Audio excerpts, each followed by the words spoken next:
بسم الله الرحمن الرحيم. الحمد لله رب العالمين، والصلاة والسلام على سيد المرسلين محمد وعلى آله وصحبه أجمعين. رب اشرح لي صدري ويسر لي أمري واحلل عقدة من لساني يفقهوا قولي. آج کا ہمارا درس جو ہے وہ سورۃ نساء آیت ہے 8-7 اور صفحہ ملے گا آپ کو تقریباً 9-2. اعوذ باللہ من الشیطان الرجیم. اللہ لا الہ الا ہو لَيَجْمَعَنَّكُمْ إِلَى يَوْمِ الْقِيَامَةِ لَا رَيْبَ فِيهِ وَمَنْ أَصْدَقُ مِنَ اللَّهِ حَدِيثًا. تجوید اعتبار سے یہ تو ایک انڈین قرات ہے، اللہ لا الہ، اسے ہم انڈین قرات کا نام دیے ہیں.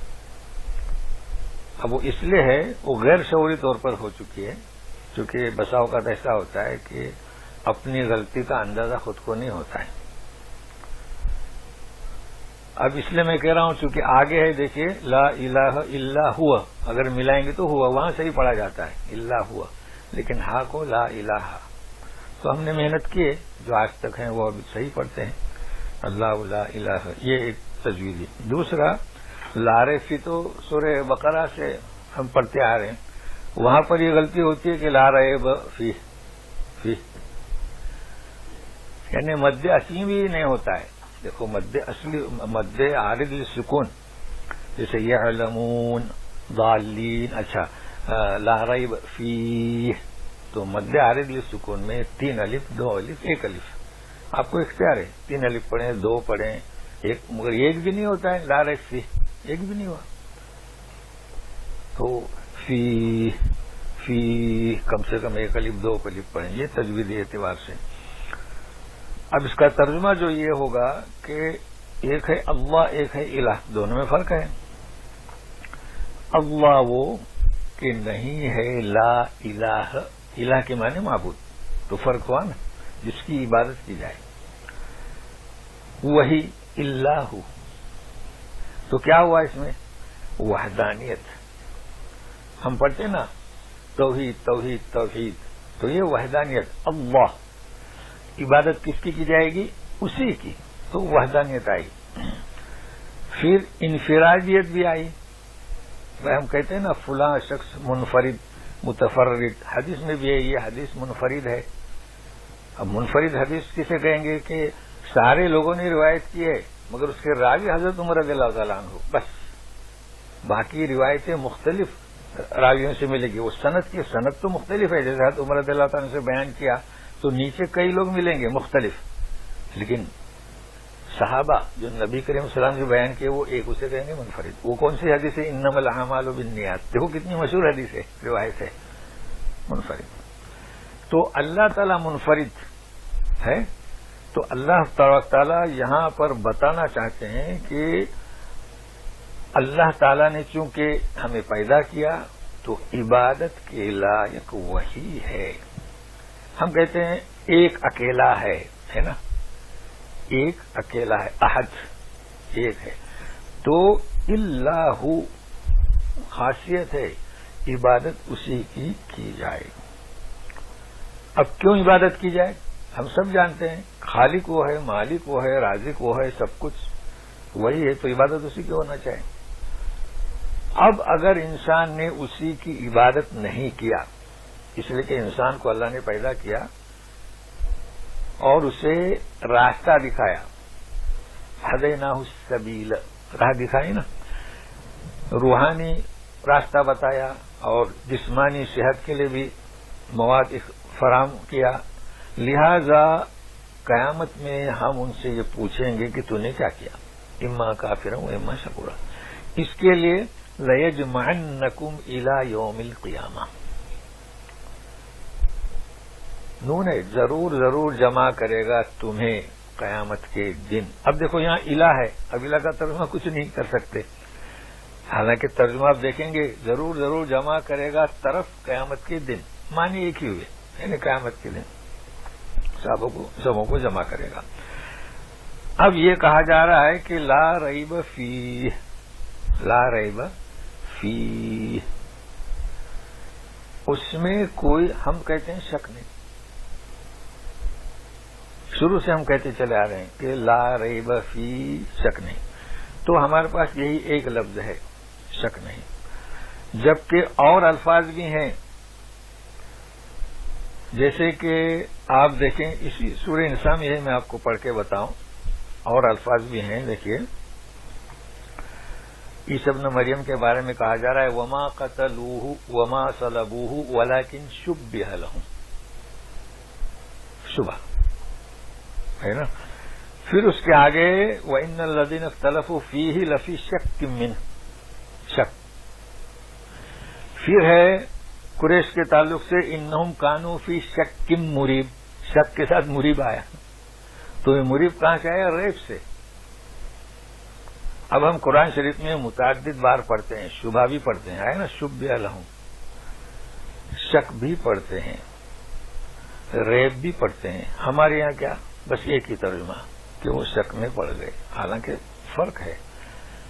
زیادہ سے زیادہ وہ شبہ میں مشتبہ چیز، لیکن ریب کا حق ادا نہیں ہو رہا ہے. ذالک الکتاب لا ریب فیہ، کتاب میں شک نہیں، یہی ترجمہ عموماً کرتے ہیں، جبکہ اس کا ترجمہ کلام پاک میں متعدد آیات میں ہے، وہ میں بتاؤں آپ کو. چلو اس سے فارغ ہو جاتے ہیں.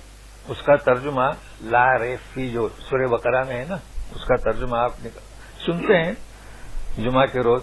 سورہ جو ہے ہم کہتے ہیں الف لام میم سجدہ، ہے نا. دیکھیے کیا کہا جا رہا ہے، تنزیل الکتاب لا ریب فیہ من رب العالمین، یہ اس کا ترجمہ ہے. کیا مطلب؟ شک نہیں.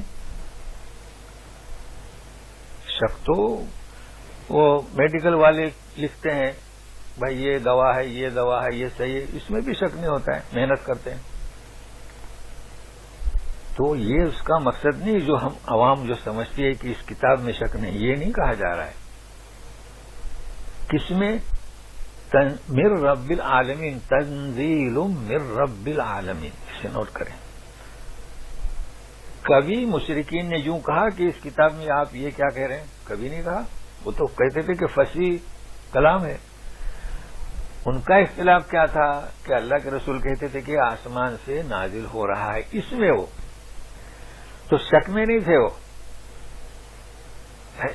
فصیح کلام جو نازل ہو رہا تھا وہ کہہ رہے تھے، تو کیا شک میں تھے؟ شک میں نہیں تھے، شبہ میں بھی نہیں تھے.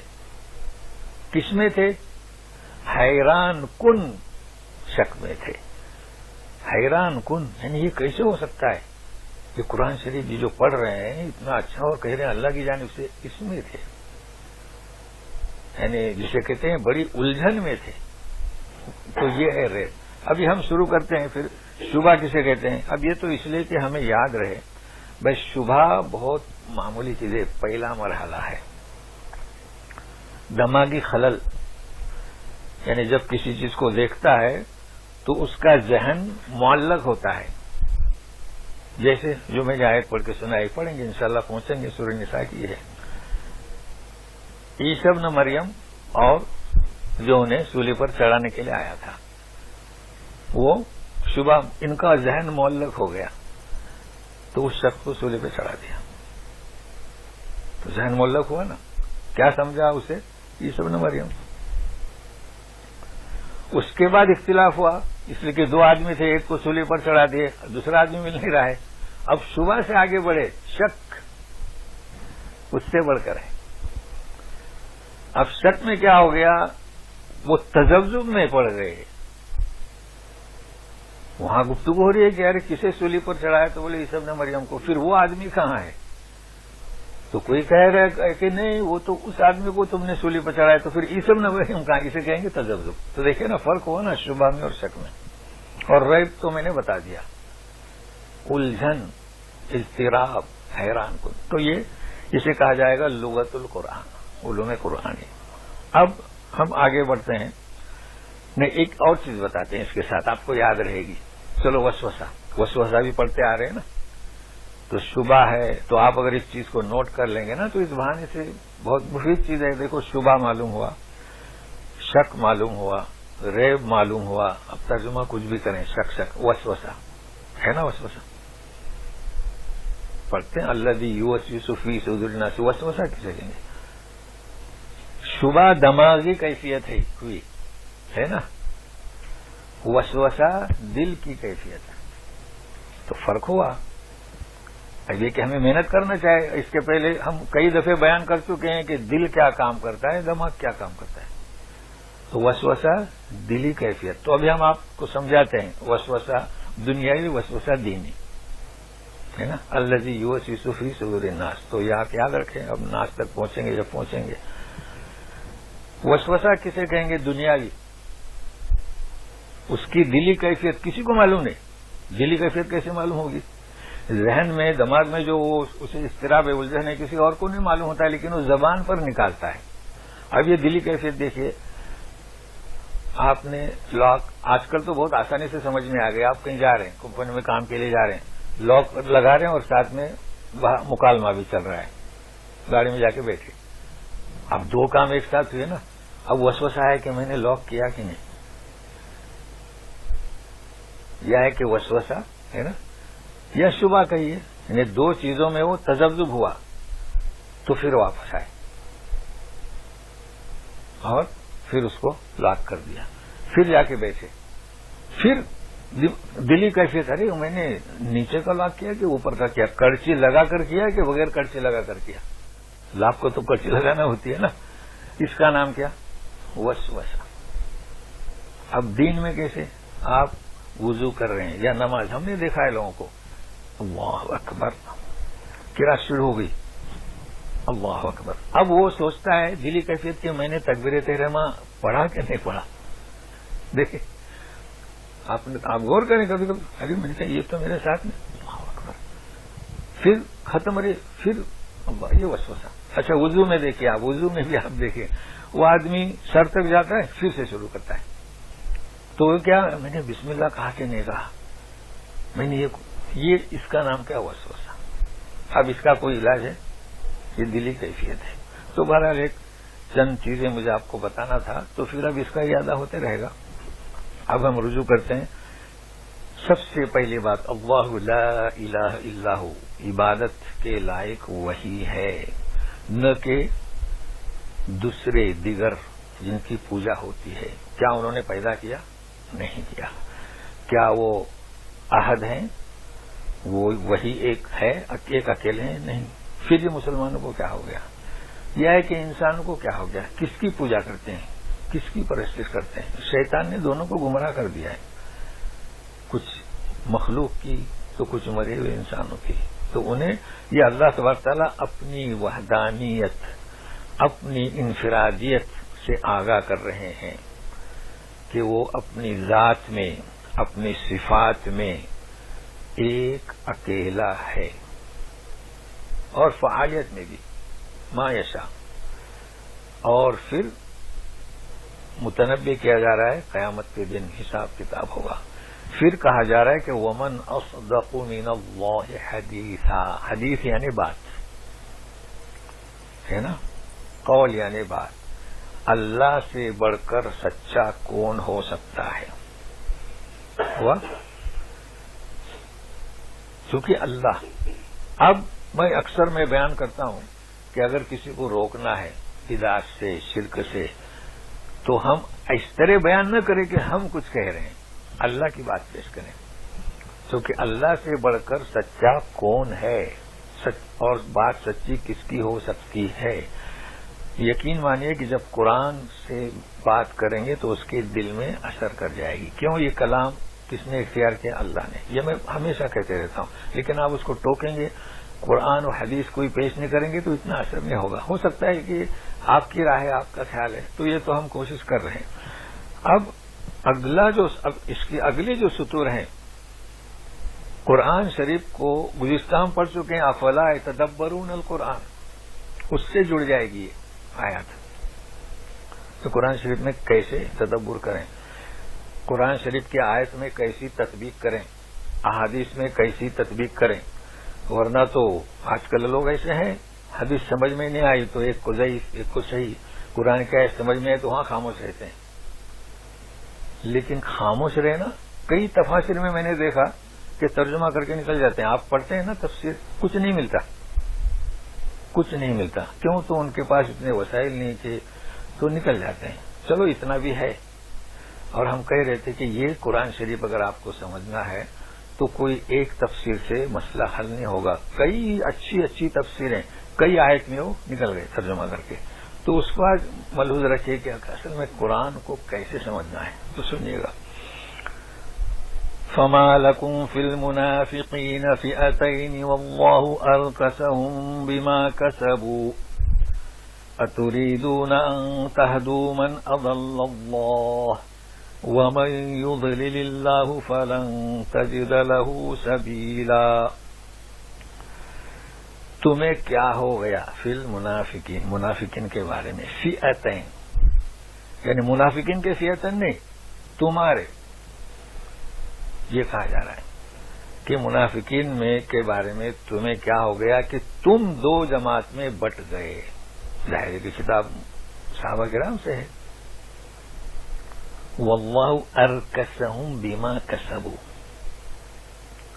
ارکس اوندھا کر دینا, بما کسبوا ان کے یعنی برائیوں کے سبب جو انہوں نے وہ کمائے نا.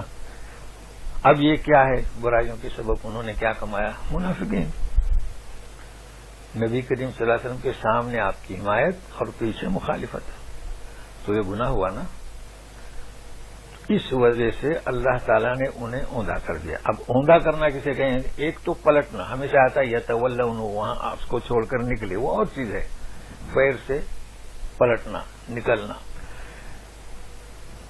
کفر و ضلالت سے نکلے اور اسلام قبول کیا, مگر ان کے نفاق کی وجہ سے اللہ نے انہیں اوندھا پڑتا. یہ فرق ہے. ورنہ سوچیں گے ارکس کیا ہے یہ, اور یاد بھی نہیں رہے گا اور استعمال میں بھی نہیں آتا ہے. تو یہ تو ڈکشنری کے حساب سے ہوا. لیکن ابھی آیت کا ترجمہ کرتے ہیں. اتریدون, مسلمانوں سے کہا جا رہا ہے تم یہ چاہتے ہو کہ ان تہدو. اب دیکھو تہدو ہدایت سے ہے. تہدو تم انہیں ہدایت دو, من اضل اللہ, جسے اللہ نے گمراہ کیا. ومن یضلل اللہ فلن, اور جو کوئی جسے اللہ گمراہ کرے اس کے لیے تم کوئی راستہ نہیں پا سکتے. اب یہ ساری چیزیں سمجھنا ہے کہ ظاہر ہے کہ اللہ نے کیسے گمراہ کیا, اسے بھی سمجھنا ہے. تو پہلے یوں کہا جا رہا ہے کہ یہ جو منافقین کے بارے میں دو گروہ ہوئے اسے بھی سمجھنا ہے. تو مسلمانوں کی نیت کیا تھی کہ انہیں ہدایت ملے, اس لیے انہیں مزہ چکھایا جائے. تو حکم ہوا کہ نہیں, ہدایت دلی ہدایت, جیسے کہ نبی کریم صلی اللہ علیہ وسلم کے بارے میں کہا گیا ہدایت کے معنی رہبری کے بھی ہوتے ہیں. رہبری تو ہمیں کرنا ہے لیکن دلی ہدایت ہم نہیں دے سکتے. تو تم چاہتے ہو کہ ہدایت دو یا ہدایت پر آئیں ایسے لوگ جنہیں اللہ نے گمراہ کیا. اللہ نے گمراہ کیوں کیا؟ یہ نسبت اللہ کی طرف کیوں؟ کیونکہ جان بوجھ کر وہ مخالفت کرتے تھے. تو جو آدمی سامنے رسول ہیں اور مخالفت کرے تو اللہ انہیں وہی راہ کیا ہے ہموار کرتے ہیں. اس لیے کہا جائے باقی اللہ کسی کو گمراہ نہیں کرتے. اور جب ایسا شخص یا ایسی جماعت منافقین کی اللہ نے انہیں محروم کر دیا ہدایت پر آنے سے, تم کیا کر سکتے ہو, یہ کہا جاتا ہے. اب باقی ہے کہ یہ کون لوگ ہیں. تو یہ جو میں ابھی تفسیر آپ کو بتا رہا ہوں چند آیات تک, یہ تفسیر امام بخاری, امام مسلم. میں اکثر بیان کرتا ہوں نا کہ بھائی ترجمہ آپ دیکھیں, سمجھ میں نہیں آئے گا نکالیں کتاب التفسیر بخاری, ترجمہ ملے گا, سمجھ میں آ جاتا ہے. مسلم نکالیں. امام بخاری کا تو بہت آسان ہے, کتاب التفسیر انہوں نے عنوان باندھا ہے. تو بڑی سہولت ہوتی ہے کہ جب وہ ترجمہ کر رہے ہیں وہ صحیح ہے, درست ہے. تو انہوں نے جو ترجمہ اور جو تفسیر بیان کی ہے وہ یہ ہے کہ جنگ احد میں آپ کو یاد ہوگا کہ نکلے تھے نبی کریم صلی اللہ علیہ وسلم, اس میں سے 300 واپس ہوئے تھے, ہے نا. کوئی معمولی تعداد نہیں تھی, واپس آئے. اب سوال یہ آتا ہے کہ 700 باقی رہ گئے, وہ 1000 کی تعداد تھی, سامنے تو 3000 کی تھی. تو مسلمانوں میں دو گروہ ہو گئے کہ ہمیں جو شکست ہوئی یہ 300 آدمی چلے گئے, لہذا ایک جماعت کا یہ کہنا تھا کہ ان کا صفایا کر دیا جائے، ان سے لڑا جائے. ایک جماعت کہتی تھی کہ نہیں، چھوڑ دو، ان کو نصیحت کی جائے، راہ ہدایت پر لانے کی ترغیب دی جائے. تو ان کے اس تعلق سے یہ آیت نازل ہوئی. تو معنی کیا نکلے کہ ان کو ہدایت نہیں ملے گی. اب رہا سوال مارنا، تو یہ ہوا نہیں، کیونکہ منافقین کو مارنے کی اجازت اس لیے نہیں دی گئی، حالانکہ بعض صحابہ نے خواہش ظاہر کی کہ ان کا سر قلم نہیں. لوگ کیا کہیں گے؟ اس وقت تو محمد نام لیتے تھے، ہم تو نہیں لیتے نا. کہتے تھے کہ محمد اپنی لوگوں کو مار رہا ہے صلی اللہ علیہ وسلم، کہتے تھے نا. لہذا ایسا کبھی نہیں ہوا. تو یہ بھی بات ذہن میں رکھیں. ابھی بہت کچھ سمجھنا ہے. اب ان کے تعلق سے بیان کیا جا رہا ہے. وَدُّوا لَوْ تَكْفُرُونَ كَمَا كَفَرُوا فَتَكُونُونَ سَوَاءً فَلَا تَتَّخِذُوا مِنْهُمْ أَوْلِيَاءَ حَتَّى يُهَاجِرُوا فِي سَبِيلِ اللَّهِ فَإِن تَوَلَّوْا فَخُذُوهُمْ وَاقْتُلُوهُمْ حَيْثُ وَجَدتُّمُوهُمْ وَلَا تَتَّخِذُوا مِنْهُمْ وَلِيًّا وَلَا نَصِيرًا.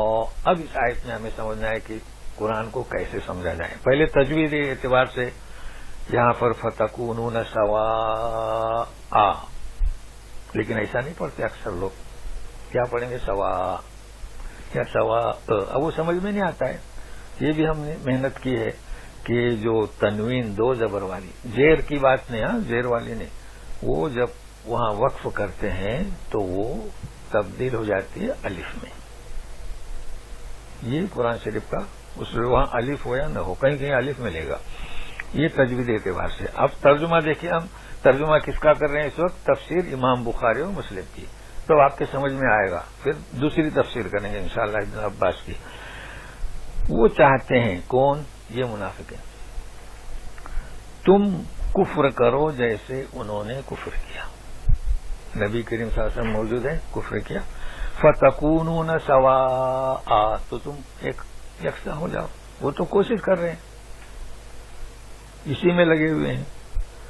لہذا فَلَا تَتَّخِذُوا مِنْهُمْ أَوْلِيَاءَ، تم ان میں سے کسی کو اپنا دوست مت بناؤ. ولی کے معنی جمع اولیاء. حَتَّى يُهَاجِرُوا فِي سَبِيلِ اللَّهِ، یہاں تک کہ ہجرت کریں. یہ بھی سمجھنے کے قریب ہونے کے لیے میں ترجمہ کر رہا ہوں. ہجرت کریں، ترجمہ وہی ہوگا نا، لیکن امام بخاری نے یہ ترجمہ نہیں کیا. یہاں تک کہ وہ ہجرت کریں اللہ کی راہ میں. اب بات ٹکرائی نا، اب کیسے سمجھیں گے؟ منافقین کون سے؟ جو حج میں گئے تھے اور واپس آئے. وہ کون سی ہجرت کریں گے؟ ہے نا، وہ تو مدینہ میں ہے. کیسے سمجھے؟ اسے سمجھنا ہے. اس لیے میں نے کہا بخاری، امام مسلم کیا کہتے ہیں. ہجرت کے معنی کیا؟ بھائی لغت میں اور اصطلاح میں. اصطلاح میں تو اس وقت ہجرت جو مکے سے اپنا دین بچانے کے لیے مدینہ میں ہجرت کر گئے. فتح مکہ کے بعد اعلان ہوا کہ اب کوئی ہجرت نہیں ہے نا، چونکہ اب مکہ بھی فتح ہو گیا. حالانکہ اب بھی اگر کسی ملک میں کسی کو پریشانی ہے، دوسری جگہ آزادی ہے تو جا سکتا ہے، وہ بھی ہجرت ہی ہوئی. لیکن لغت کے اندر ہجرت کے معنی کیا؟ دیکھو حدیث، الحاجر یا الحاجر من حجر ما نہى اللہ عنہ. ہجرت کے معنی یہاں کچھ اور ہیں. شعراء اچھی طرح جانتے ہیں، اس لیے کہ شعراء ہجر یار کے اشعار بہت پڑھتے ہیں. یعنی یار کے لیے ہجرت. اردو صحیح آپ کو ملے گی شعراء کے کلام. اور ہوا ہے ایک شخص مدینہ میں قیس نامی، شرط لگائے اس نے، شادی ہوگی لیکن میرے یہاں آ جاؤ. ہجرت کر کے تو چلے گئے، ہجرت ہوئی نا. تو ہجرت کی لغت کے اندر معنی کیا؟ کسی چیز کو ترک کر کے جانا. تو کہ جگہ، مال، مگر گناہوں کو ترک کر کے نیکیوں کے میدان میں جانا، اس کا بھی نام حاجر. اس لیے کہ نا حدیث الحاجر من حجر ما نہى اللہ عنہ، بخاری مسلم کی حدیث. اب قرآن شریف کو سمجھنے کے لیے، احادیث کو سمجھنے کے لیے ڈکشنری بھی چاہیے. اب ڈکشنری کہاں سے لیں گے؟ تو اس کے معنی کیا کیے امام بخاری مسلم نے؟ جب تک کہ وہ اللہ کی راہ میں یعنی گناہوں کو، یہ نفاق کو ترک کر کے نیکیوں میں نہ آ جائیں. معنی سے یہ ہو گئے، تفسیر سے یہ ہو گئے. چلیے، فَإِن تَوَلَّوْا فَخُذُوهُمْ وَاقْتُلُوهُمْ، یہ میں پہلے بیان کر چکا ہوں. اگر وہ پھر نافرمانی کرتے ہیں، روگردانی کرتے ہیں تو پکڑو مارو جہاں تم پاؤ. وَلَا تَتَّخِذُوا مِنْهُمْ وَلِيًّا وَلَا نَصِيرًا، اور ان میں سے کسی کو بھی دوست اور مددگار مت بناؤ. مگر ایسا ہوا نہیں. اب ابن عباس آئے، ان کی بھی تفسیر دیکھیں.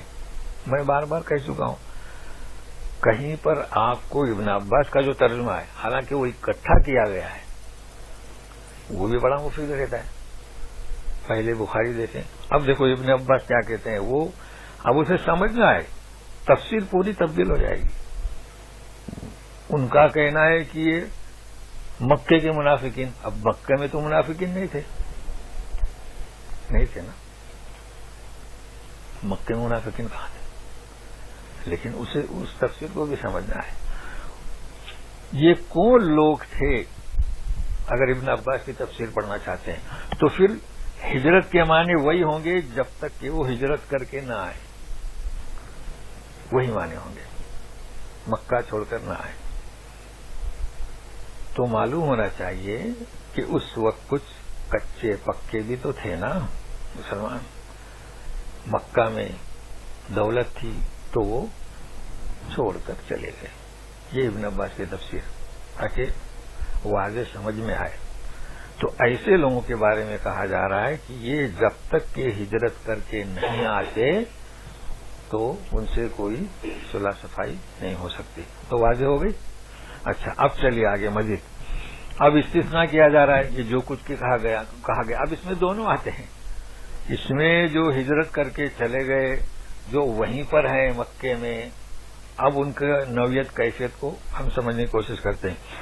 إِلَّا الَّذِينَ يَصِلُونَ إِلَىٰ قَوْمٍ بَيْنَكُمْ وَبَيْنَهُم مِّيثَاقٌ أَوْ جَاءُوكُمْ حَسِرَتْ صُدُورُهُمْ أَن يُقَاتِلُوكُمْ أَوْ يُقَاتِلُوا قَوْمَهُمْ وَلَوْ شَاءَ اللَّهُ لَسَلَّطَهُمْ عَلَيْكُمْ فَلَقَاتَلُوكُمْ فَإِنِ اعْتَزَلُوكُمْ فَلَمْ يُقَاتِلُوكُمْ وَأَلْقَوْا إِلَيْكُمُ السَّلَامَ فَمَا جَعَلَ اللَّهُ لَكُمْ عَلَيْهِمْ سَبِيلًا. ہاں، جو لوگ إِلَىٰ قَوْمٍ بَيْنَكُمْ وَبَيْنَهُم مِّيثَاقٌ گئے مدینہ سے. اب یہ مطابقت رکھتے ہیں تفسیر ابن عباس اور امام بخاری کی بھی تفسیر. یہاں دوسرا موضوع بیان کیا جا رہا ہے. آئی مدینہ میں رہی، مسلمان تھے لیکن وہ چلے گئے. کہاں چلے گئے؟ اوپر کہا جا رہا ہے کہ جہاں پر بھی ملیں گے پکڑو مارو، ہے نا، جہاں تک ہجرت نہ کر کے آئیں. ایسی قوم کی طرف گئے جن کی تمہارے درمیان پختہ عہد ہے. یعنی آج کل کہیں گے حلیف، جسے مسلمان کنٹری کے حلیف ہیں نا، حالانکہ وہ یہود نصارہ ہیں. تو ایسی قوم کی طرف گئے. اب سنیے، او جاؤکم، یا کہ آئے تمہارے پاس. اب وہ پھر آئے. حسرت صدورہم، ان کے سینے تنگ ہیں. ان یقاتلوکم، کہ آپ سے جنگ کریں یا اپنی قوم سے جنگ کریں. وہ نہ اپنی قوم سے جنگ کرتے ہیں نہ آپ سے جنگ کرتے ہیں. اب اللہ تعالیٰ ان کے بارے میں فرماتے ہیں اگر اللہ چاہتا تو ان کو تم پر مسلط کرتے، فلقاتلکم، تو تم سے قتال کرتے، مگر ایسا نہیں کیا. اگر اللہ چاہتا تو. اب کیا حکم ہو رہا ہے؟ فَإِنِ اعْتَزَلُوكُمْ، اگر وہ تم سے علیحدگی اختیار کرتے ہیں. ایک، فَلَمْ يُقَاتِلُوكُمْ، تم سے قتال انہوں نے نہیں کیا ہے، چلے گئے ہیں لیکن وہ کچھ بھی نقصان نہیں دیا. وَأَلْقَوْا إِلَيْكُمُ السَّلَامَ، اور تمہاری طرف آ کے کہتے ہیں سلامتی. فرق ہوا نا. فَمَا جَعَلَ اللَّهُ لَكُمْ عَلَيْهِمْ سَبِيلًا، تو اللہ تعالیٰ نے تمہارے لیے ان کے بارے میں ان کو مارنے کی کوئی دلیل نہیں دی. بالکل مفہوم واضح ہوا نا. صرف یہاں تفسیر کے اسلوب کو سمجھنا ہے. تو دونوں تفسیریں ہوئی، لیکن اس سے بھی مزید تفسیر سنیے ابھی آگے اگلی آیت.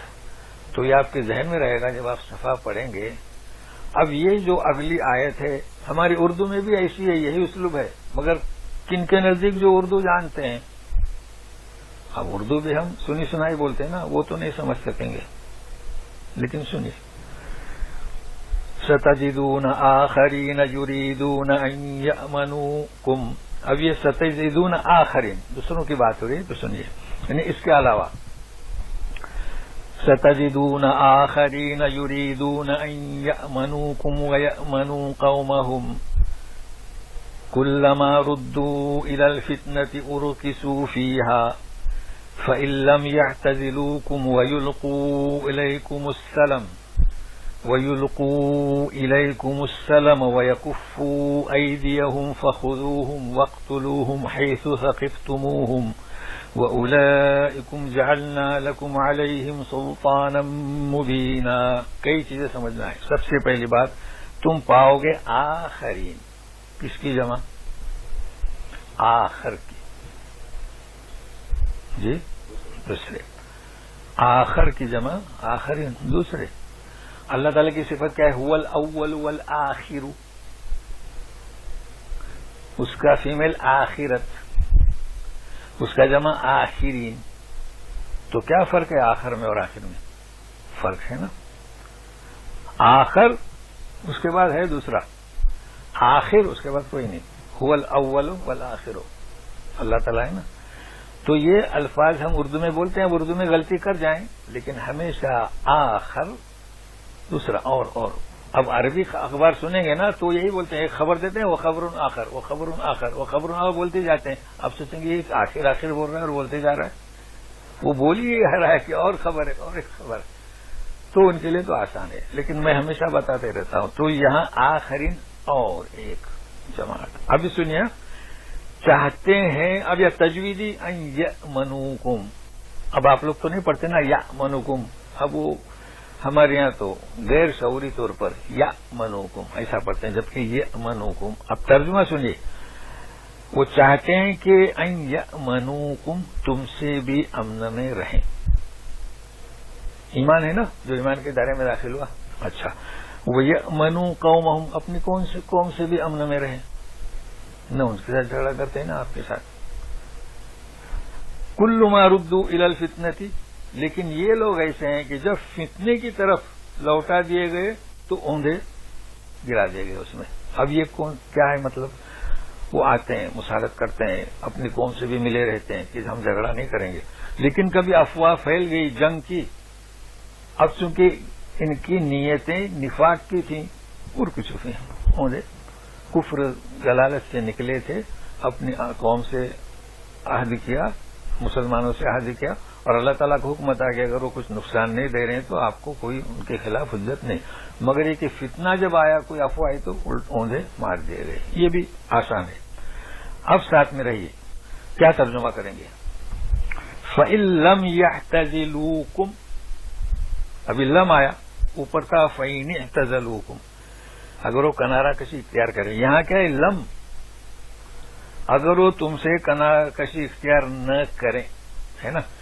اب آگے کیا ہے؟ کہاں گئے ہم؟ وَيُلْقُوا إِلَيْكُمُ السَّلَمَ. اب ترجمہ کیا کرو گے؟ اگر آپ کہتے ہیں کہ وہ آپ سے کنارہ کشی اختیار نہ کریں اور تمہاری طرف سلامت کا ہاتھ بڑھائیں تو ٹکرا ہوا. ایسا ہو ہی نہیں سکتا. ایسا ہو سکتا ہے؟ اچھا، وَيَكُفُّوا أَيْدِيَهُمْ، اور اپنے ہاتھوں کو روکے. ٹکرا ہوا ترجمے میں، تو ابھی ترجمہ کیسے کریں گے؟ آپ کو مثال بہت اچھی ہے، ہمارے بارے میں کہی گئی، لیکن سمجھنے کے لیے اچھا ہے. جو درگاہ پرست ہیں انہوں نے، ہم وہابیوں کے لیے، ہمیں سب کو وہابی کہتے ہیں نا. مر گیا مردود، فاتحہ نہ درود. کیا مطلب؟ مر گیا مردود، فاتحہ نہ درود. نہ تو یہ اردو میں نہ آخر میں آتا ہے، عربی میں پہلے آتا ہے. غور سے دیکھیں. فَإِن لَّمْ يَعْتَزِلُوكُمْ، اگر تم سے کنارہ کشی نہ، بعد میں نہیں آئے گا نہ. وہ تو پھر ایسا ہوا کہ نہ فاتحہ نہ درود، دو دفعے نہیں آتا ہے نا. مگر فرق کیا ہے؟ اردو میں پہلے آتا ہے، نہیں آخر میں آتا ہے. عربی میں پہلے. تو ابھی ترجمہ کیسے کریں گے سنیے سمجھنے کے لیے. اگر وہ تم سے کنارہ کشی اختیار نہ کریں, وَيُلْقُوا إِلَيْكُمُ السَّلَامَ یعنی سلامی کا ہاتھ نہ بڑھائیں, ہے نا. اچھا, وَيَكُفُّوا أَيْدِيَكُمْ ہاتھ تم سے نہ روکیں.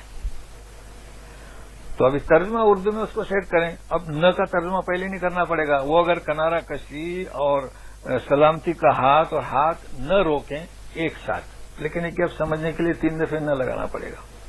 کبھی کبھی اردو والے بھی لگاتے ہیں, لیکن اسلوب معلوم ہوا, ترجمہ کیسے کیا جائے گا. تو یہ مثالیں چلی آ رہی ہیں. اب اس میں کیا فساد ہے, کیا بلاغت ہے, بہت فرق ہے. اس کے لیے تو محنت کرنا پڑے گی. تو یہاں یوں کہا جا رہا ہے کہ اگر وہ تم سے کنارہ کشی اختیار نہیں کرتے ہیں اور سلامتی کے لیے کا ہاتھ بھی نہیں بڑھاتے ہیں اور ہاتھ بھی نہیں روکتے ہیں بلکہ تکلیف دیتے ہیں, فخذوہم وقتلوہم, پکڑو انہیں اور مارو, حیث ثقفتموہم جہاں پر تم نے پاؤ. وَأُولَئِكُمْ جَعَلْنَا لَكُمْ عَلَيْهِمْ سُلْطَانًا مُبِينًا ایسے لوگوں کے لیے ہم نے تمہیں ان کے خلاف حجت دے دی ہے. تو یہاں ہمیں کیا سیکھنے ملا؟ اسلوب قرآن کا, تدبر قرآن. ایک تفسیر سے کوئی مسئلہ حل نہیں ہوگا. ہماری عادت ہو گئی ہے ایک تفسیر پڑھو, کچھ نہیں مل سکتا. بخاری کو تو دیکھتے ہی نہیں. بخاری جو ہے نا وحید الزما کی غالباً ہے نا جی, ہر گھر میں ہم نے دیکھی لیکن پڑھتے نہیں, پتہ نہیں پڑھی نہیں جاتی. کم سے کم ترجمہ. بہرحال یہ چیزیں ہم نے آپ کو بتائی, یاد رکھیں. اب ہم ایک ایسے موضوع کی طرف جاتے ہیں, وہ بھی بہت اہم ہے اور ہے وقت ہمارے پاس. اب ساتھ میں رہیے گا. وَمَا كَانَ لِمُؤْمِنٍ أَن يَقْتُلَ مُؤْمِنًا إِلَّا خَطَأً. اب یہاں چونکہ الف ہے تو آرام سے پڑھیں گے نا, خطأ. وَمَن قَتَلَ مُؤْمِنًا خَطَأً فَتَحْرِيرُ رَقَبَةٍ مُؤْمِنَةٍ وَدِيَةٌ مُسَلَّمَةٌ إِلَىٰ أَهْلِهِ إِلَّا أَن يَصَّدَّقُوا فَإِن كَانَ مِن قَوْمٍ عَدُوٍّ لَّكُمْ وَهُوَ مُؤْمِنٌ فَتَحْرِيرُ رَقَبَةٍ مُؤْمِنَةٍ وَإِن كَانَ مِن قَوْمٍ بَيْنَكُمْ وَبَيْنَهُم مِّيثَاقٌ فَدِيَةٌ مُسَلَّمَةٌ إِلَىٰ أَهْلِهِ وتحرير رقبة مؤمنة فمن لم يجد فصيام شهرين متتابعين توبة من الله وكان الله عليما حكيما. ترجمہ بھی بہت آسان ہے, سمجھنا بھی بہت آسان ہے. کچھ اسلوب ہم بتائیں گے. دیکھیے, مومن کی شان نہیں کہ کسی مومن کو قتل کرے. مومن کو قتل کرتا ہی نہیں. الا خطأ, خطأ مگر ایک ہے غلطی سے. یہ ہو سکتا ہے ایک چیز ہے. اب غلطی سے اگر قتل کیا ہے, جان بوجھ کر قتل کیا تو پھر وہ تو اس کو قصاص, لیکن غلطی سے قتل ہوا ہے تو پھر اس کو قصاص نہیں ہے. ٹھیک ہے. تو بھی ہم پہلے کس سے فارغ ہوں, آپ کو لغت القرآن بتاتے ہیں. کیا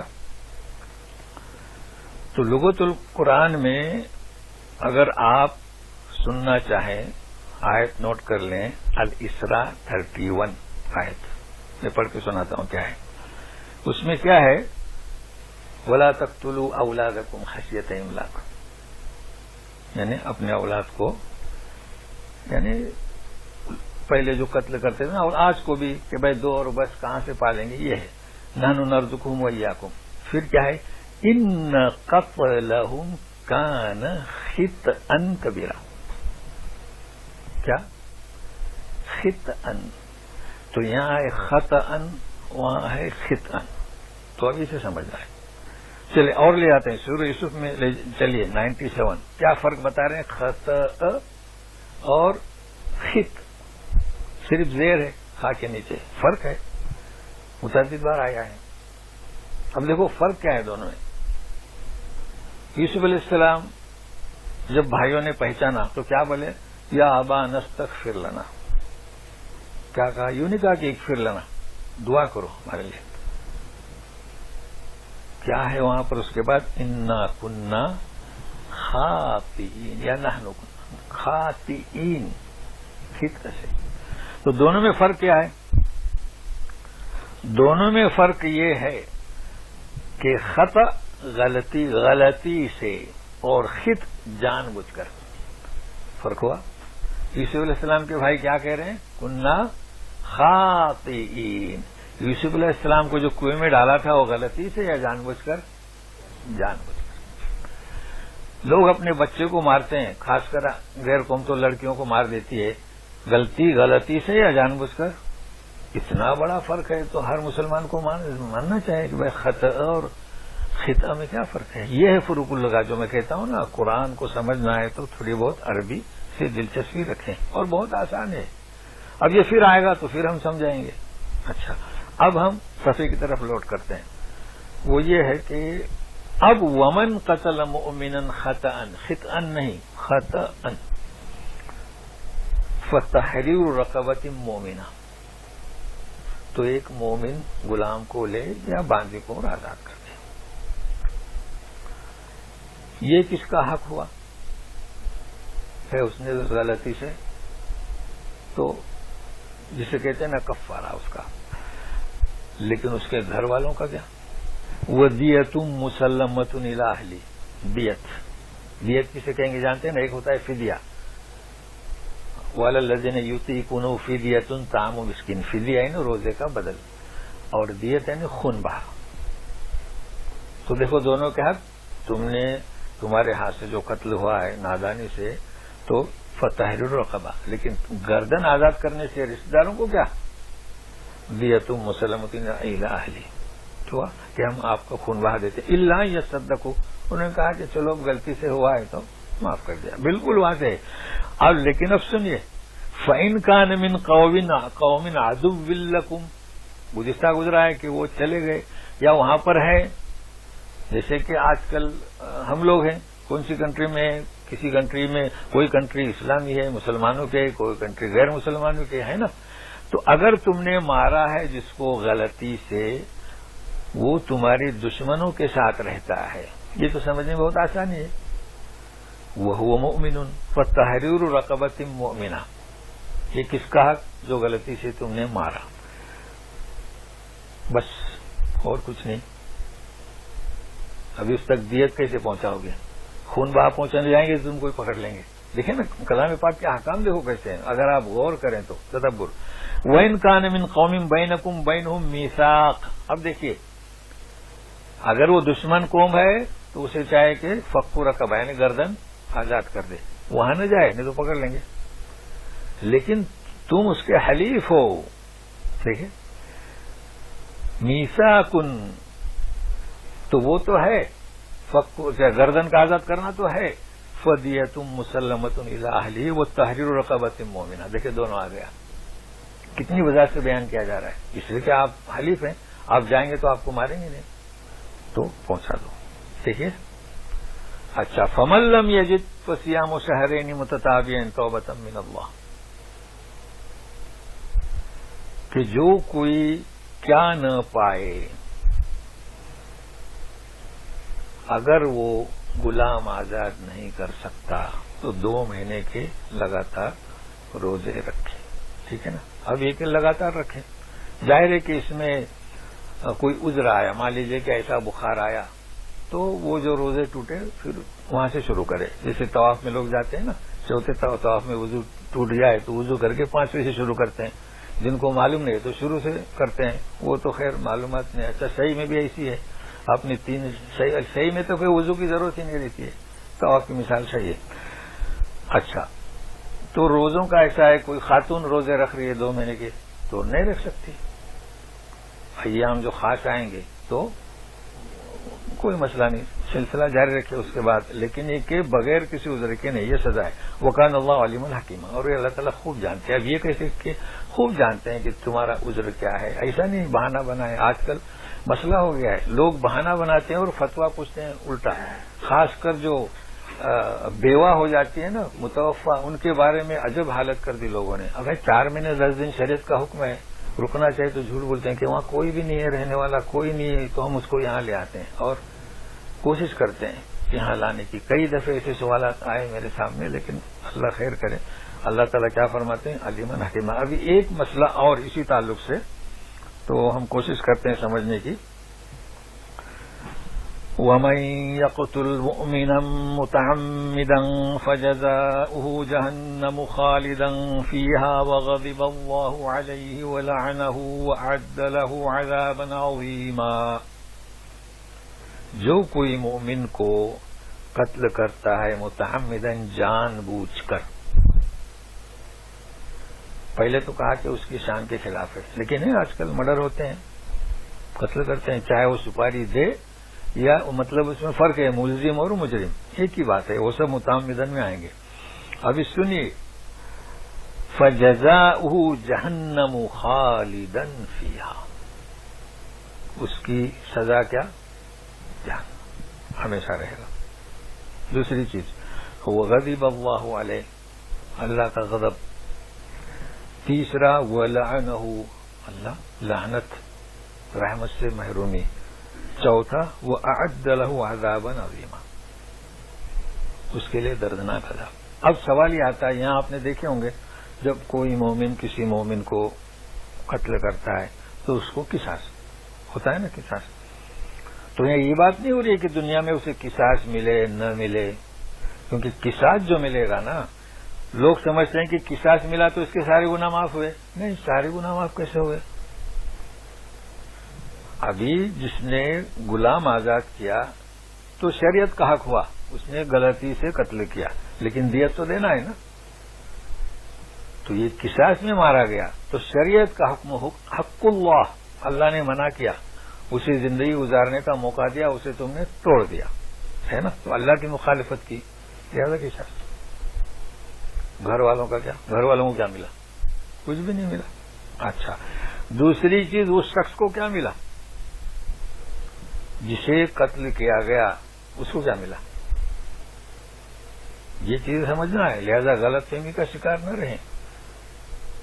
جی، کل قیامت میں وہ تو سوال کرے گا نا کہ تو نے مجھے قتل کیوں کیا، پوچھے گا نا.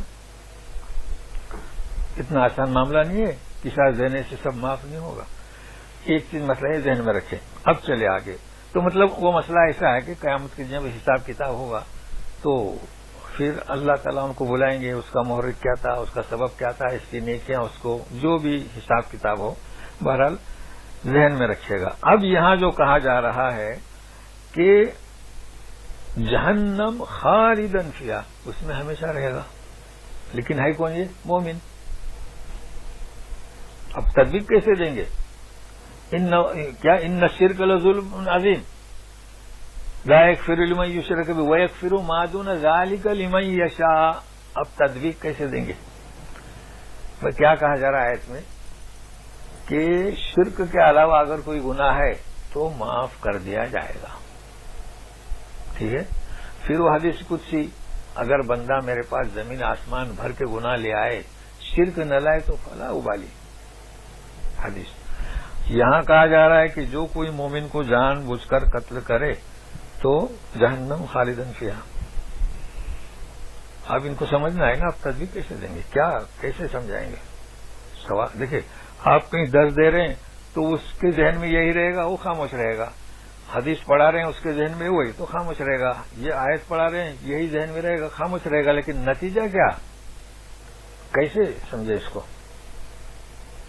تو سمجھنا پڑے گا نا. کہاں جانا پڑے گا؟ امام بخاری طرف جانا پڑے گا، صحابہ کرام کی طرف جانا پڑے گا کہ اس کا مطلب کیا. ان آیتوں میں کوئی بھی ٹکراؤ نہیں ہے، سمجھے نا. یہاں پر ایسا کیوں کہا گیا؟ جس طریقے سے زنا کے بارے میں بہت کچھ کہا گیا ہے نا، مگر ایک کہ وہ جو سختی ہے 4 گواہ لانے کی، آج تک کوئی نہیں لایا. رسول کے زمانے سے پڑھ چکے ہوں گے. وہ تو احمدیہ، وہ تو اس نے اعتراف کی، وہ بھی پہلی دفعہ انکار، دوسری دفعہ نہیں، تیسری دفعہ نہیں، چوتھی دفعہ اس نے بولی کہ تم کیا مجھے واپس لوٹانا چاہتے ہو؟ لیکن گواہی تو کسی نے نہیں دی نا.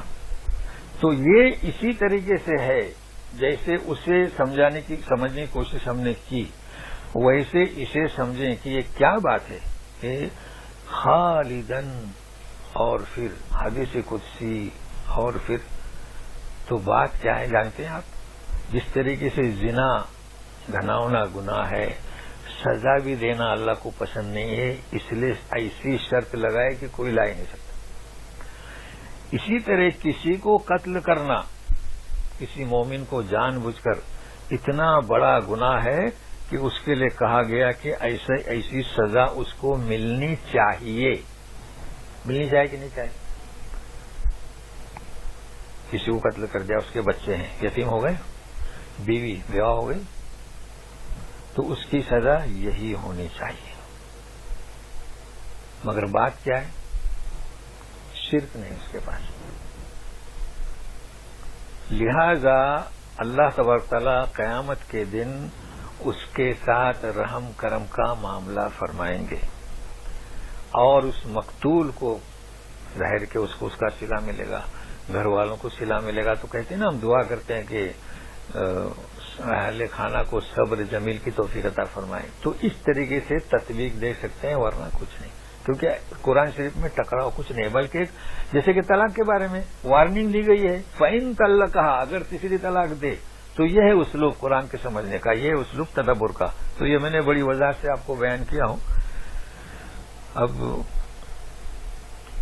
یہ آیت جو ہے مختصر ہے، لیکن ہے نا وقت ہمارے یہاں سوال کرنے 10 منٹ ہیں جی۔ يا أيها الذين آمنوا إذا ضربتم في سبيل الله فتبينوا ولا تقولوا لمن ألقى إليكم السلام لست مؤمنا تبتغون عرض الحياة الدنيا فعند الله مغانم كثيرة كذلك كنتم من قبل فمن الله عليكم فتبينوا ان الله كان بما تعملون خبيرا كذلك كنتم من قبل۔ اس کو آج پکڑیں، بس باقی سب آسان ہے۔ ہم جو محنت کر رہے ہیں شروع سے آج تک اس پر، تو وہ کیا ہے ابھی پوڑے میں باندھ کے دینے کی کوشش کرتے ہیں۔ اے ایمان والو، جب تم اللہ کی راہ میں نکلے، ہوا ایسا، فتبینوا، خوب تحقیق کرو، ولا تقولوا لمن القى الیکم السلام لست مؤمنا۔ امام بخاری مسلم آپ کے جا رہی تھی جماعت، سامنے ایک چرواہا بکریاں چرا رہا تھا، اس نے سوچا اب یہ تو جب نکلے ہیں وہ جنگ ہو رہی ہے نا، تو اس نے کہا کہ کیسے بچیں گے، السلام علیکم۔ انہوں نے آپس میں کہا کہ نہیں یہ تو لئیم ہے، یہ ہم سے بچنا چاہتا ہے، مار دیا اور بکریاں لے کر آئے اور اللہ کے رسول کی خدمت میں رکھ دی۔ یہ ہوا اصل میں۔ اب یہ تو آسان ہے، پڑھتے ہوں گے، کافی پڑھا جاتا ہے۔ یہ ہوا۔ اب آیت دیکھو کیا اتری ہے، بھائی یہ تو خطا سے ہی ہوا نا، لیکن ایسا نہیں ہونا چاہیے، لیکن تربیت اب کیسی ہو، تو دیکھو کیا کہا جا رہا ہے، وَلَا تَقُولُوا لِمَنْ أَلْقَىٰ إِلَيْكُمُ السَّلَامَ لَسْتَ مُؤْمِنًا۔ ایسے کیسے آپ کہہ رہے کہ وہ تم مومن نہیں ہو؟ ایسے کیسے فیصلہ کیا کہ اس نے بچنے کے لیے، چلو بچنے کے لیے اس نے کہا، تو کسی کافر کو کوئی بچ جائے، اس سے لاکھ درجے بہتر ہے کہ کسی مومن کو مار دو، شک کی بنیاد پر ہے نا۔ تب تغون عرض الحیات الدنیا، بکریاں مل گئی، اگر نہیں مارتے تو ریوڑ نہیں ملتا، یہ ہے دنیا کی زندگی چاہتے ہو، فَإِنَّ اللَّهِ مَغَانِمُ كَثِيرَةٌ، غنیمت جانتے ہیں نا، کفاروں کو مار دیے تو ان کے گھوڑا اور جو بھی نیزہ وغیرہ سب، تو اس کے لیے یہ تو مسلمانوں کا مقصد نہیں ہونا چاہیے تھا نا۔ اب دیکھو کیا بیان کیا جا رہا ہے، تو نبی کریم صلی اللہ علیہ وسلم، یہ جو آیت نازل ہوئی نا، كَذَلِكَ كُنتُم مِّن قَبْلُ، اللہ اللہ، یہ آیت اگر سارے مبلغین سمجھے نا، ہو بہت اہم بات ہے، تم بھی اسی طرح تھے، کہاں مکے میں ایمان چھپاتے تھے، کیا بات ہوئی، چھپاتے تھے کہ نہیں چھپاتے تھے؟ مکے میں ایمان چھپاتے تھے، تو وہ چھپا ہوا ہے، اس نے وہ ایمان چھپایا ہے، تو تم نے کیسے قتل کیا؟ تو اللہ کے رسول نے یوں کہا کہ تم لوگ بھی ایسے ہی تھے، کیا اس وقت مسلمان نہیں تھے؟ تم پر اللہ نے فضل کیا، لہذا پھر سنو، فتبینوا، کتنی عظیم آیت ہے، ان اللہ کان بما تعملون خبیرا، خبردار ہے تم جو کچھ کرتے ہو۔ بہرحال یہ تو صحابہ تھے، گناہ ان کے معاف ہو گئے۔ اب اس آیت سے ہمیں کیا سبق ملتا ہے؟ آپ نے جب آنکھیں کھولی، بچپن سے آپ یاد کیجئے، ہمیں تو یاد ہے ہم نے بچپن میں کیا کیا اور اسلام کیا تھا ہمیں معلوم ہے. کیا ہمارے پاس وہ اسلام تھا جو آج ہم جسے سمجھتے ہیں؟ نہیں. جس کا ماحول درگاہ پرست، ہمارے یہاں ایمان کسے کہتے تھے؟ سال میں ایک دفعہ امام حسین کی شیرنی کرنا، جا کے منتیں مانگنا، اور جس کے گاؤں میں 2 پیر صاحب ہیں پنجتن، ان کا عرس کرنا. اس کے علاوہ کچھ معلوم تھا؟ کچھ معلوم نہیں. کوئی بھی ہو، چاہے ہم ہوں چاہے آپ ہوں، یہ جتنے بھی مبلغین ہیں ان سے میں خطاب کر رہا ہوں. مگر اللہ نے ہدایت دی اور آج ہم یہاں پہنچے. ٹھیک ہے نا؟ کیوں پہنچے؟ کیونکہ کچھ مدارس کھلے، کچھ کام کرنے لگے، کچھ فورن میں آئے. اب اگر جس میں ہم تھے اسی میں سامنے ہمارے لوگ ہیں تو ہم ان کے ساتھ کیسے رہیں؟ ہمیں غور کرنا چاہیے کہ اللہ نے ہم پر فضل کیا، لہذا ان کو اپنا دوست بنائیں، ساتھی بنائیں. صرف اس بنیاد پر نہیں کہ وہ شرک کرتے ہیں، نفرت، اور اس سے دیکھیں گے تو پھر ہماری دعوت کیسے پہنچے گی. یہ میں سمجھاتا ہوں. سب سے ملے، ملاقات کریں. ہمارا مقصد کیا؟ جو اللہ نے ہم پر فضل کیا ہے. تو یہ میرا آج کی آیت درس کا آخری پیغام ہے. ان اللہ کان بما تعملون خبیرا. انشاءاللہ آئندہ جمعہ بھی ہم درس شروع کریں گے. وہ بھی بہت اہم آیت ہے.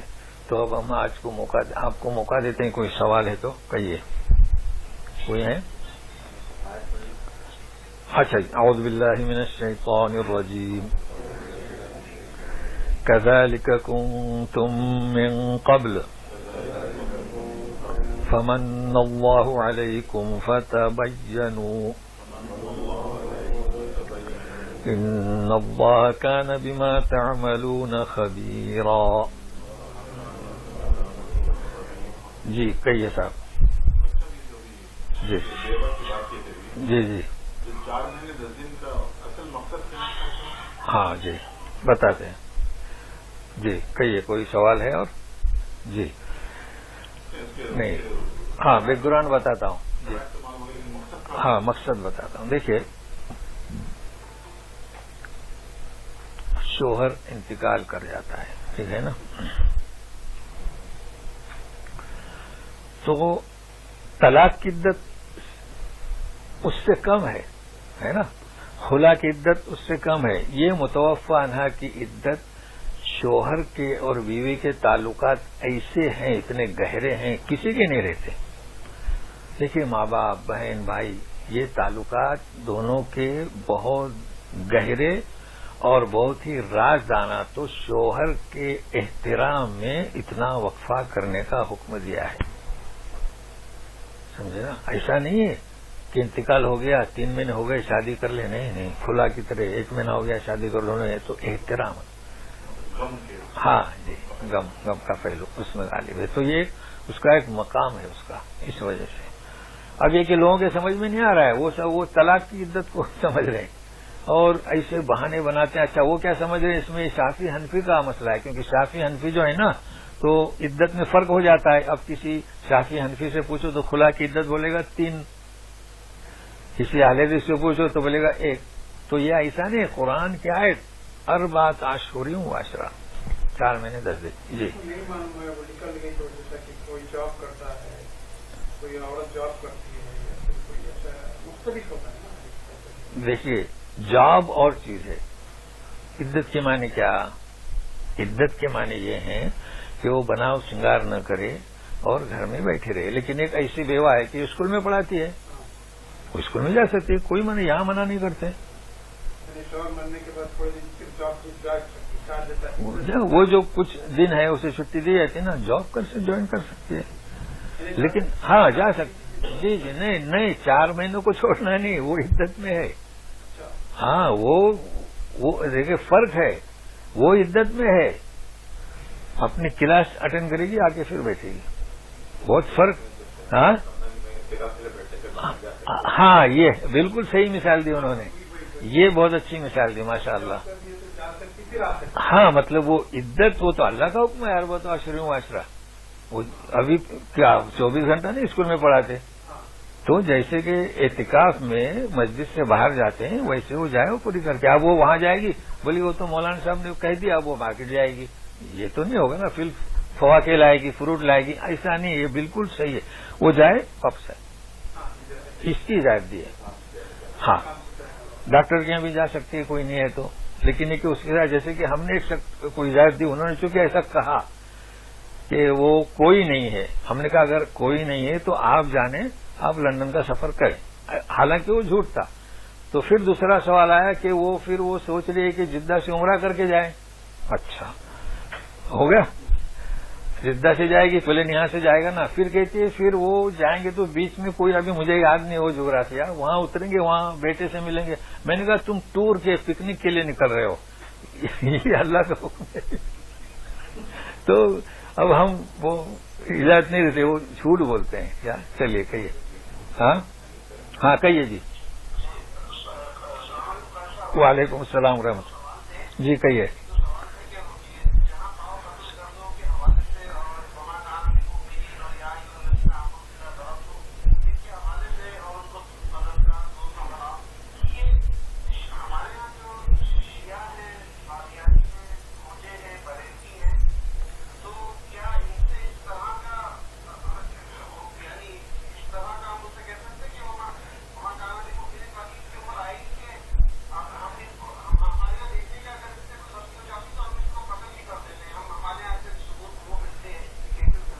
جی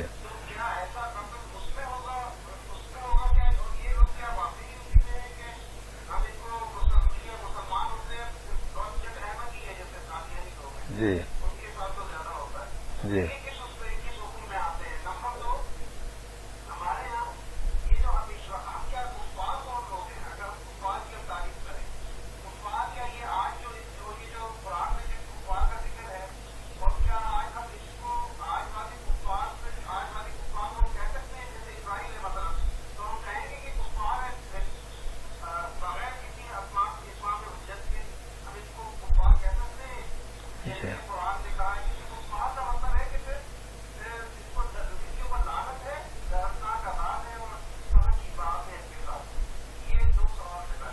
جی. دیکھیے پہلا سوال کا جواب یہ ہے کہ یہ جو کہا جا رہا ہے، جیسے کہ آپ نے کہا کہ ہمارے ہاں لوگ کوئی قادیان وغیرہ کو مار دیتے ہیں، ان کو کوئی حق نہیں مارنے کا، کیونکہ یہ جو قصاص ہے نا، اس کے لیے اسلامی حکومت کا ہونا ضروری ہے. کسی کو قصاص دینا، کسی کو سزا دینا، یہ اسلامی حکومت ہونی چاہیے.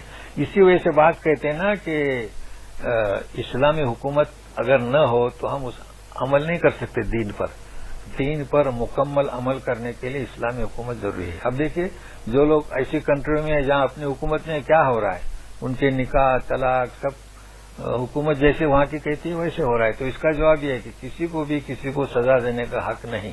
یہ اور بات ہے جیسے کہ گاؤں میں کسی نے گناہ کیا، اب اگر اس نے زنا کیا ہے تو آپ وہ سزا نہیں دے سکتے، بلکہ تعدیبی طور پر چلو اس کا بائیکاٹ چند دن کے لیے یہ جماعت المسلمین کر سکتے، مگر یہ قصاص نہیں دے سکتے. دوسرا سوال جو ہے نا کفار، اصل میں یہ اس لیے نہیں سمجھ میں آئے گا کیونکہ یہ جو آج کل یہود و نصارہ ہے نا، انہیں قرآن نے تو کہا ہے نا کہ لم یکون الذین کفروا، تو کفر اس اعتبار سے کہ انہوں نے رسول کا اور کلام پاک کا انکار کیا. لیکن پھر ان کے بارے میں کہا جا رہا ہے ان کی لڑکیوں سے آپ بیاہ کر سکتے ہیں بغیر کلمہ پڑھانے کی ضرورت نہیں. سمجھ میں آئے نا. اچھا ایک طرف مشرکین ہے تو وہاں مشرکین کا لفظ ہے کہ ان کی عورتوں سے نکاح نہیں کر سکتے جب تک کہ وہ کلمہ نہ پڑھیں. تو اس وجہ سے وہ سمجھ میں آتا ہے کہ کفار یہ وہ کفار نہیں ہے. جیسے کفار کسے کہیں گے جو اللہ کا انکار کر دے، اللہ کی وحدانیت کو دل میں چھپائے، باہر نہ نکالے، یہ ہے کافر. اور مشرک جو شریک کرے، تو یہ اصل میں سب مشرک ہیں، مگر چونکہ کفار کا انکار کرنے والی اس حیثیت سے ہیں کہ اللہ کے رسول کو اور آیات کو انہوں نے قبول نہیں کیا، اس وجہ سے. تو یہ اس بنیاد پر نہ سمجھے کفار کو، لیکن ہیں وہ کافر. اور پھر میں نے کہا کہ پھر ان کی لڑکیوں سے بیاہ جائز ہے، تو یہ اہل کتاب ہیں اصل لفظ ان کے لیے. لیکن اللہ تعالیٰ نے کہیں پر یہ کفار اور غضب اور لعنت، اور یہ تو ہے ان کے اوپر لعنت تو ہے، اب بھی ان کو موقع ہے. جی بس دو ہی سوال. چلیے پھر.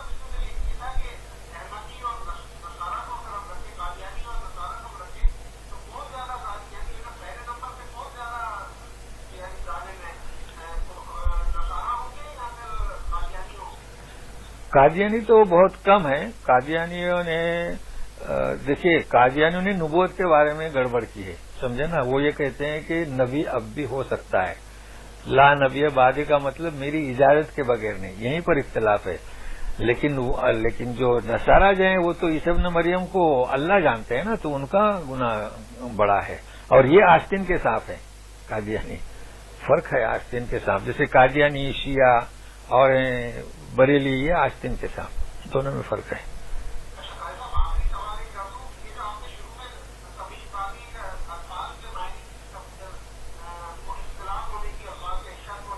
ہاں جی جی جی جی جی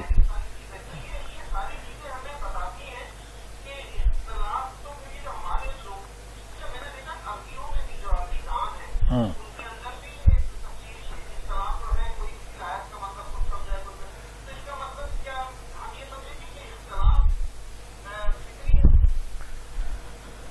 نہیں، اختلاف تو فطری ہے لیکن مخالفت نہیں ہونی چاہیے نا بھائی. اختلاف تو ہے چیز، اب جیسے کہ اس آیت کا شان نزول کیا، پس منظر کیا، تو اختلاف ہوا نا، لیکن اس اختلاف کو ہم اختلاف کی حیثیت سے سمجھاتے ہیں. وہ اختلاف اگر مخالفت پر اتر آئے تو اب جیسے دیکھیے فقہ حنفی شافعی میں اختلاف ہے، ایک مان لیجیے کہ نماز کے وقت میں، لیکن یہ مخالفت کرتے ہیں کیونکہ جتنے حنفی ہیں وہ عصر کی نماز اور رمضان میں وتر کی نماز حرم شریف میں نہیں پڑھتے، تو یہ کیا ہوگی؟ مخالفت ہوئی، اختلاف نہیں ہوا، مخالفت ہوئی. اچھا یہ کہاں کے؟ ہمارے یہاں کے، لیکن ترکیہ کے سب حنفی ہیں، اور ترکیہ بولو سوریا کے سب حنفی ہیں، اختلاف ہونے کے باوجود بھی وہ نماز پڑھتے ہیں. تو اختلاف معمولی چیز ہے، اختلاف ایسی کوئی بات نہیں. ہم کہتے ہیں نا اختلاف رائے، اختلاف تو ہوگا. صحابہ کے کرام کے زمانے میں اختلاف ہوا کہ باہر جنگ جا کے لڑی جائے یا اندرونی طور پر لڑی جائے، تو اختلاف اور چیز ہے. رات دن کا اختلاف.